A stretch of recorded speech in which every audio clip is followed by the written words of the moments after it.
మోదీ దెబ్బ ఇది ట్రంప్ రాయబారమా?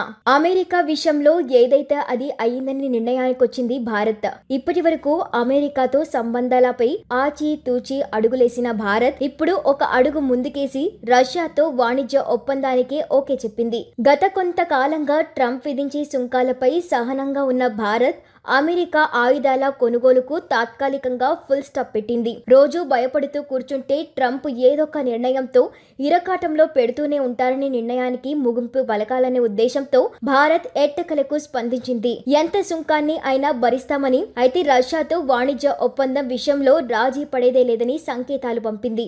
ఇప్పటి వరకు అమెరికాను మిత్రదేశంగా భావించిన భారత్ ఉపయోగం లేని మిత్రత్వం అవసరం లేదని విషయాన్ని యుఎస్ కు అర్థమయ్యేలా చెప్పేసింది. తర్వాత పరిస్థితులు ఎలా ఉన్నా అమెరికా అధ్యక్షుడు డొనాల్డ్ ట్రంప్ బెదిరింపులకు తాము లొంగమనే విషయాన్ని తేట తెల్లం చేసింది.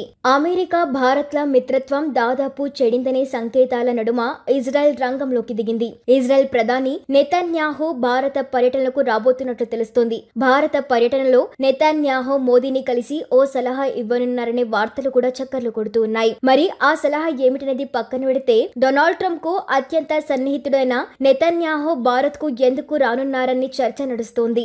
ఇది అమెరికా ఆడుతున్న డ్రామాగా ఉందని మరొక వాదన వినిపిస్తోంది. అమెరికాతో వాణిజ్య సంబంధాలను తాత్కాలికంగా పక్కన పెట్టిన భారత్ ను ఒప్పించేందుకు నెతన్యాహును ట్రంప్ రాయబారిగా పంపడానికి సిద్ధమయ్యారనే వాదన తెరపైకి వచ్చింది. ప్రత్యేకంగా రష్యా అధ్యక్షుడు పుటిన్ కు ఫోన్ చేసి మోదీ మాట్లాడడం, అమెరికా ఆయుధాలను, వైమానిక క్షిపణులను కొనుగోలుపై భారత్ విముఖత వ్యక్తం చేసిన తరుణంలో నెతన్యాహు ఆ దిశగానే మోదీతో మాట్లాడేందుకు వస్తున్నట్లు తెలుస్తోంది. అమెరికా అనేది భారత్కు అతిపెద్ద మార్కెట్ అనే అంశం అందరికీ తెలిసిందే. అటువంటి తరుణంలో కూడా భారత్ అమెరికాతో రాజీ పడేందుకు సిద్ధంగా లేకపోవడంతో నెతన్యాహును ట్రంప్ రంగంలోకి దింపే ఆలోచన కూడా చేసి ఉండవచ్చు. ట్రంప్ అందితే జుట్టు, అందకపోతే కాళ్లు పట్టుకుంటారనే విమర్శ కూడా ఆయనపై ఉంది. అగ్రరాజ్యం అమెరికా అనేది మినహాయిస్తే ఇక్కడ ట్రంప్ గొప్పతనం ఏదీ లేదు. తాము చెప్పినట్లే ఆడాలని ట్రంప్ అనుకుంటూ ఉంటారని, అది అన్ని దేశాలతో కుదరదనే విషయం భారత్ చెప్పకనే చెప్పేసింది. ఇప్పుడు భారత్, రష్యా, చైనాల మైత్రితో అమెరికాకు గుండెలో రాయి పడినట్లే ఉంది. 3 అగ్రదేశాలు ఏకం అవుతున్న తరుణంలో డొనాల్డ్ ట్రంప్ ను కాస్త ఇరకాటంలో పడేసినట్లే ఉంది.